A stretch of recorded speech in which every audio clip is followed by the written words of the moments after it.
Hello! Today we're going to talk about articles in English. Alors, aujourd'hui, nous allons parler des articles en anglais. Tout ce qui est grammaire, c'est bien plus simple en français. Donc, je n'utiliserai l'anglais que pour les exemples, mais pour tout ce qui est explication, ce sera plus facile et clair en français. Donc, l'article E, qui se traduit en français par un ou une, indifféremment, sert à parler de quelque chose d'indéfini. Donc, quelque chose qu'on ne connaît pas, n'importe lequel. J'ai vu un homme dans la rue, un homme, n'importe lequel, je ne le connais pas, je ne sais pas qui c'est. Ce sera la même valeur en anglais. A car, a dog, a man, a lady. Et ça traduit soit un, soit une, en fonction du nom qui l'accompagne. Par contre, devant une voyelle, E deviendra an, pour éviter une difficulté de prononciation en fait. An elephant, an actress, an elevator. Mais veut dire exactement la même chose. Un éléphant, une actrice, un ascenseur. C'est juste une question de prononciation pour éviter un hiatus, donc pour éviter d'avoir une difficulté à prononcer le mot. Donc E, c'est indéfini.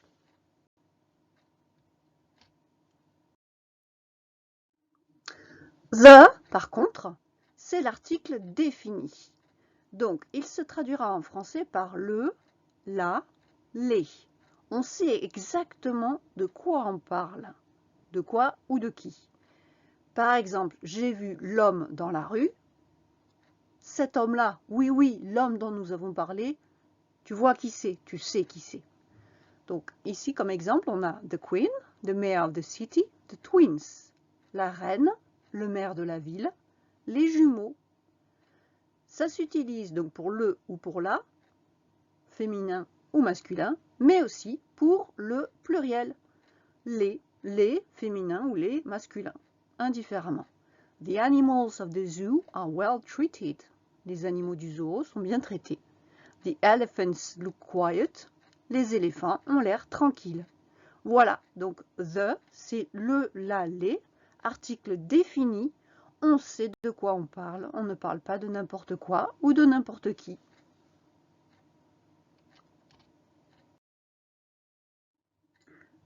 L'article 0. Alors, l'article 0, c'est l'absence d'article. Donc, en fait, c'est une convention de l'appeler comme ça, parce qu'évidemment, vous ne trouverez jamais ça nulle part, en dehors des exercices de grammaire d'anglais. Donc, ça veut juste dire que devant le nom, il n'y a rien. Il n'y a ni E, ni the, ni rien. Il n'y a pas d'article. Donc, on utilise l'article 0 pour parler de quelque chose en général. Et il est suivi d'un nom, soit au singulier, soit au pluriel, en fonction de la phrase et de ce qu'on veut dire. I love chocolate, j'aime le chocolat. J'aime le chocolat en général, donc on ne met pas d'article. I hate spiders, je déteste les araignées. Toutes les araignées, oui, en général. Donc on ne met pas d'article non plus, mais le nom est au pluriel puisque c'est les araignées plurielles. Ok? Bien. Donc, la difficulté vient du fait qu'on traduise mot à mot avec le français et qu'en français on met le chocolat. Comment savoir exactement si je dois mettre l'article 0 ou si je dois mettre the? C'est très simple. The s'utilise pour parler de quelque chose de bien spécifique, de bien précis, de connu. Dans l'exemple qui suit, vous allez voir la différence. Is fascinated by snakes. Il est fasciné par les serpents. Par tous les serpents en général. Is fascinated by the snakes you can see at the zoo. Il est fasciné par les serpents qu'on peut voir au zoo. Alors, on ne sait pas s'il est fasciné par tous les autres, mais en tout cas, ceux qui sont au zoo, oui. Donc la différence est là.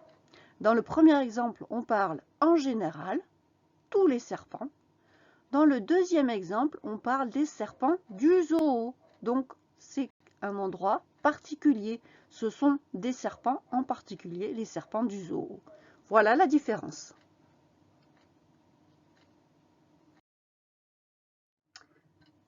This et that. ce sont les démonstratifs. Celui-ci, celle-ci, celui-là, ceux-là, celle-là. Donc, il y a une différence, en fait, pour savoir quand utiliser this et quand utiliser that. La première différence va être au niveau localisation, au niveau géographique, en fait. Par exemple, imaginez que je suis dans ma salle de classe et que je veux le livre qui est sur mon bureau juste à côté de moi. I want this book. Je veux ce livre-là, celui-là, celui qui est à côté de moi. Si je demande à un élève le livre qui est tout au fond de la salle, je vais lui demander I want that book. Donc la différence ici, c'est proche de moi, loin de moi. This, that. Donc ça peut être féminin ou masculin, c'est pareil, indifféremment. Au pluriel, par contre, on utilisera these. T-H-E-S-E. Il y a une autre différence entre this et that. Une différence affective. Par exemple, je vais faire du shopping. Je trouve deux robes, une rouge et une bleue. Je préfère la bleue. Je suis avec une amie, mais je ne lui dis pas. Et puis, je veux son avis. Donc, je vais lui demander, do you like this dress or that dress? Et quand je vais dire this, je vais lui montrer la bleue, que je préfère. Et quand je vais lui dire that, je vais lui montrer la rouge, que j'aime un petit peu moins. Donc, en fait, ici, la distance n'est pas géographique, mais affective. This ou that, c'est quelque chose que j'aime plus ou moins. Voilà la différence. Donc, le pluriel de that sera those. Donc, this, pluriel these, that, pluriel those.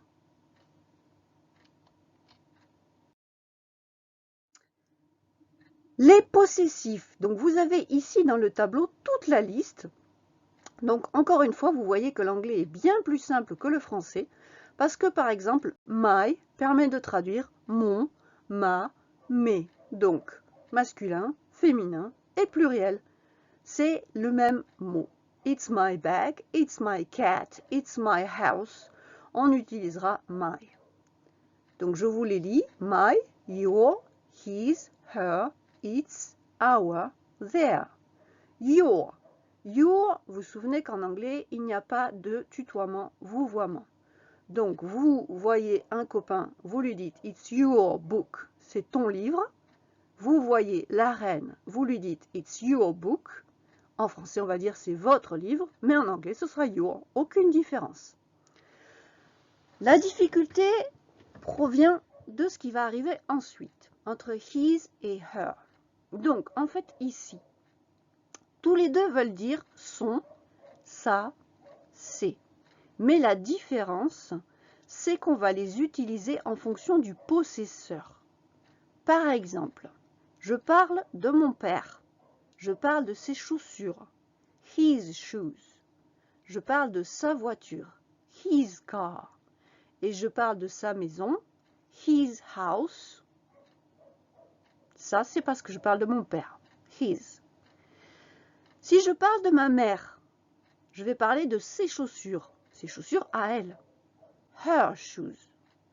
Sa voiture. Her car. Sa maison. Her house. Donc, vous voyez que ici, la différence tient au possesseur.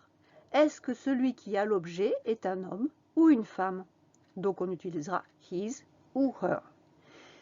Et puis, vous avez la troisième possibilité. On parle d'un animal avec lequel on n'est pas lié étroitement ou d'un objet. Par exemple, je veux parler d'un chien que je ne connais pas, que je vois dans la rue, et je vois qu'il y a un problème au niveau de sa patte. Its leg is broken. Sa patte est cassée. Its leg, sa patte, c'est la patte du chien. Mais je ne sais pas du tout, je ne connais pas ce chien. Voilà, imaginons que la porte de la maison soit cassée, c'est le verrou en fait. Its lock is broken. Son verrou est cassé. Donc pour un objet, un non animé, en fait, on utilisera its. Ensuite, vous avez our, notre, nos, et their, leur, ou leur au pluriel, indifféremment pour des filles et des garçons.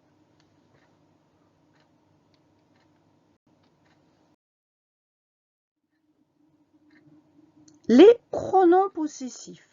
Donc, ce que nous venons de voir à l'instant, en fait, sont des articles possessifs, c'est-à-dire qui s'utilisent avec un nom. Un pronom, ça s'utilise tout seul. Il n'y a pas de nom. Il n'y en a pas. Quand on dit c'est le mien, en fait, je ne sais pas trop de quoi je parle, mais je dis que c'est le mien. Voilà. Alors que quand je dis it's my book, je sais que c'est mon livre. Mais le mien, l'objet a disparu. It's mine. It's yours. It's his. It's hers. It's ours. Theirs. Donc, ici, on voit l'exemple tout à fait avec ce petit pirate pingouin.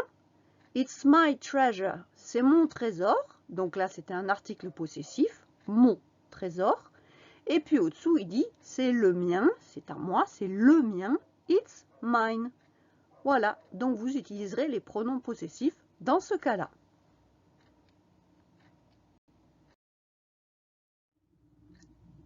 J'espère que ce n'était pas trop compliqué. N'hésitez pas si vous avez des questions. On se reverra pour la suite. Bye bye!